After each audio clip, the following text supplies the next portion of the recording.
Bonjour à tous, Bonjour à toutes. bienvenue dans cette vidéo dans laquelle nous allons évoquer au moins une des principales grandes techniques puissantes de CNV que l'on peut appliquer lors de nos rendez-vous de coaching. Je suis Anne-Laure Dabo, je suis coach et thérapeute de couple et co-dirigeante du centre de formation Zen Pro. Pour ma part, je m'appelle Cécile Neuville, je suis psychologue et coach et aujourd'hui nous allons vous parler d'une approche globale Ouais. déjà qui est la CNV. Communication non violente. Voilà, vous en avez probablement déjà entendu parler. C'est vraiment une approche de communication parmi les plus connues, qui a été créée d'ailleurs par Marshall Rosenberg et qui est vraiment une base pour améliorer la relation entre les personnes dans leur mode de communication non violente.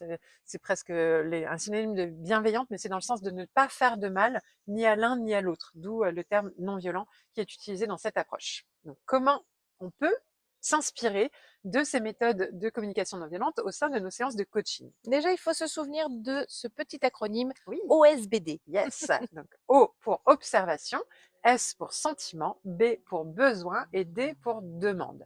OSBD. Alors, en quoi ça peut nous être utile? À deux niveaux, d'ailleurs. Oui, En tant que coach, nous, dans notre dans notre relation avec le relation à coaché, l'autre, et pour aider les coachés dans leur relation aux autres. Donc à ça, déjà, développer finalement cette communication non violente. exactement. Donc le O, en quoi ça consiste? Observation, on a dit. Yes. Du coup, être dans l'observation d'une situation Mhm, qui est décrite, par exemple, par notre coaché mhm. et d'être vraiment très factuel. Voilà, Là, là, il on n'y a est pas d'émotion pour exit l'instant. les émotions, on est vraiment factuel et on décrit le fait, Mhm. observation. Et on amène la personne, quand on est face au coaché, qui nous décrit une situation, justement à prendre du recul, ou parfois il est sous l'emprise de ses émotions. Ok, redécrivez-moi la scène. Observation, neutralité, objectivité, en tout cas le plus possible. Ça permet d'avoir des éléments de base de référence. On arrive du coup Ok, sur le S de sentiment. sentiment, Là, on va émotion, commencer voilà. à décrire ce qui Ce que provoque, provoque en termes de la sentiments et situation. d'émotions, la situation qu'on a pu observer. Donc là, en tant que coach, par exemple, si j'observe que l'autre est agacé, s'ennuie et tout ça, c'est une observation. Il croise les bras, il bouge, il fronce les sourcils, ça, voilà, il regarde l'heure, des choses comme ça. Ça, c'est mon observation. Moi, ce que ça me provoque, je me remets en question. Est-ce que la personne, je gère bien le truc? Est-ce que, voilà, comment je me sens? J'ai un petit peu peur, je suis mal à l'aise, ou alors ça me stimule, ça me challenge. C'est quoi l'émotion associée? Mm, Ou mm. alors, si c'est avec le coaché, il nous décrit une situation et là, on lui dit redécrivez-moi les faits et qu'est-ce que vous avez ressenti par rapport à cette situation? Qu'est-ce que vous ressentez encore aujourd'hui? Voilà, qu'est-ce qui se passe en vous émotionnellement? Donc O et S. On arrive sur le B des besoins. Donc là, Mmh. on va être vraiment associé sur quel est le besoin. On a Derrière cette découvert émotion. l'émotion et le sentiment que ça a Mmh. provoqué. Maintenant, si on prend l'exemple que Cécile a donné par rapport à, voilà, je Mmh. vois mon coaché qui, là, a bougé dans tous les sens. Mmh. Moi, ça me met les doutes, je ne sais pas.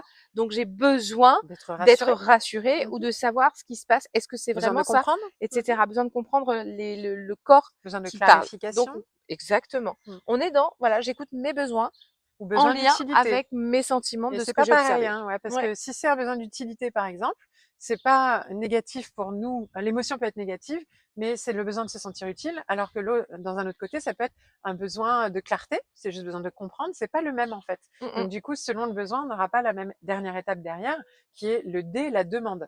Mais pour revenir quand même aux besoins, un coaché qui nous raconte une expérience d'un conflit avec quelqu'un, on lui fait décrire les faits, ce qu'il a ressenti, ce qu'il ressent encore aujourd'hui, quel est le besoin derrière, et ça, c'est peut-être l'étape la plus difficile pour elle. Donc la personne n'a pas toujours conscience de ses Non. besoins et elle ne connaît même pas les types de besoins. Donc là, vous pouvez tout à fait vous aider, par exemple, de listes de besoins déjà existants, de leur montrer la liste et de leur dire, voilà, là, par exemple, quand vous pensez à cette situation, lisez les besoins, lequel vous appelle, vous entourez là, tous les besoins qui sont sollicités à ce moment-là. Ça les aide déjà à mieux connaître leurs besoins, etc., pour ensuite arriver à la dernière étape, le fameux D. Et oui, et là, on va vraiment faire une demande spécifique. Mm. Si on reprend encore une fois l'exemple, ce Mhm. serait peut-être, je vous vois bouger dans tous les sens et regarder l'heure, tout va bien pour vous, c'est OK. Juste poser la question clairement, Mhm. en étant le plus, sans juger, sans être dans une agressivité. Là, on fait pas preuve Toujours d'émotion. bienveillance et respect, hein. Ouais, exactement. Dans tous les Là, cas. on revient juste dans une demande simple, claire, efficace. Et donc c'est toujours la demande, elle est en lien avec comment trouver une réponse à son besoin, tout en étant dans le respect du besoin de l'autre. Parce que Mmh. l'OSBD est sur nous, mais aussi sur l'autre. Et c'est important dans une On est interaction vraiment dans la d'avoir dans bienveillance l'écoute des commune. deux, quoi.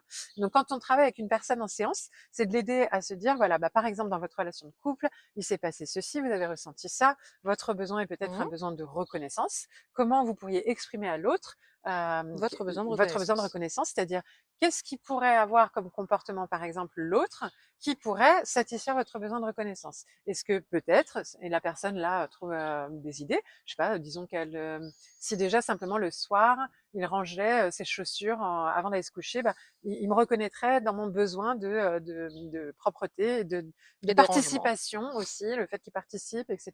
Et donc, même s'il range pas tout, au minimum, ses chaussures. Alors, je vous dis ça, ça peut être n'importe quoi, mais je vous dis ça parce que c'est vraiment des exemples des fois qu'on a très basiques en fait. Mmh. Si au moins il faisait la vaisselle une fois par jour, dans les couples, des fois, on a vraiment des demandes très spécifiques comme ça. Même si la personne fait plus que l'autre, elle a juste besoin que l'autre en fasse au moins un peu. Et peut-être que c'est le un peu sur tel ou tel détail qui pour elle est important, mais comme elle ne l'a jamais exprimé, bah, l'autre elle le sait pas. Donc si elle n'exprime pas sa demande, l'autre ne le sait pas. Et finalement, si elle lui dit ça et que bah, l'autre se dit ah il y a que ça en fait, juste si je range mes chaussures le soir, ça ira mieux. Eh ben oui. Et en fait, ça va être fou parce que des fois, rien que le fait de ranger les chaussures le soir peut sauver un couple. Mais pour ça, il faut passer par tout ce processus d'OSBD.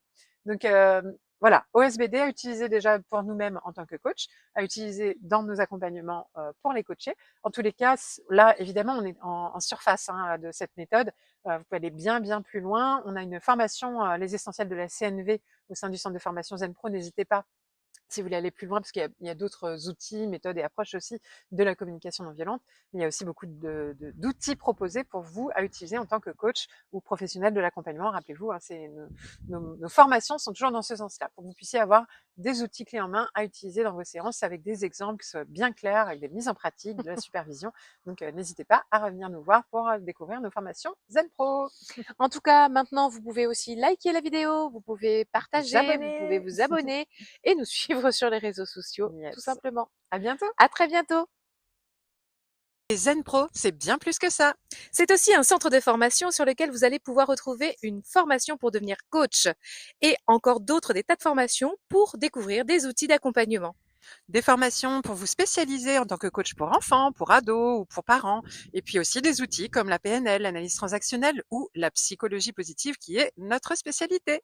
Mais déjà, nous sommes heureuses de pouvoir vous offrir un échantillon. Une formation spécialement conçue pour vous, 3 outils d'intelligence émotionnelle à utiliser dans le cadre de vos accompagnements individuels ou de groupe que vous allez avoir offerts et à tester rien que pour vous. Vous allez pouvoir voir si du coup nos formations vous conviennent, si le format est adapté. Vous pouvez aussi venir renforcer votre réseau de professionnels au sein du groupe Facebook du réseau des coachs inspirants et épanouis. On vous dit à très bientôt! À bientôt!